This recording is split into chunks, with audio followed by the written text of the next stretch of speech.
In what ways does my product develop or challenge different forms of conventions? Website. During my research of my questionnaire, I was told it was 50-50 whether the trailer was on the website, keeping it optional to me as the designer. As I felt I didn't know whether to include it, I decided to do some extra research and check out other horror film websites. After doing this research, I decided to include the trailer on my website as it was conventional for institutions to do so.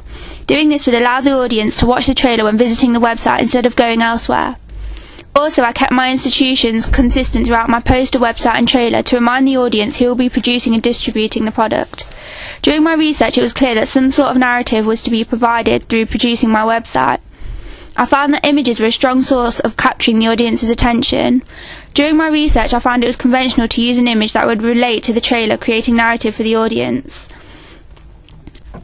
I decided to use the main image I used for my poster and add this to my website as she was the main character. After looking at the Blair Witch Project, I realised it was more professional to keep the images consistent. I think the image offers narrative through the frame as it represents the character as vulnerable as she looks possessed, which is typical within this style of genre. When analysing different websites, it was key to understand what navigation bars were used and not used. There, through analysing different websites, it allowed me to understand different links that should be used and not used. Through my textual analysis, I discovered that Saw and Paranormal Activity both use different navigation bars, such as galleries, stores and soundtracks, etc. From my questionnaire, I discovered that the trailer and photo gallery were the most important.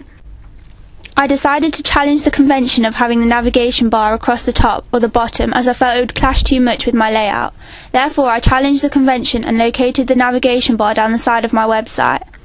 However, if I was to redesign this navigation tool, then I would use a different font and make it look more appealing, as I felt it gets lost within the page.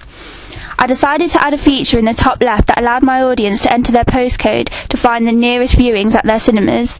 I thought this feature is effective as viewings and showing times can be viewed directly through the website. This therefore creates a synergy between the producers and the different cinema companies, for example Odeon and Vue. At the bottom left of the website is a social network icon link, allowing users to link their Facebook and Twitter to the website.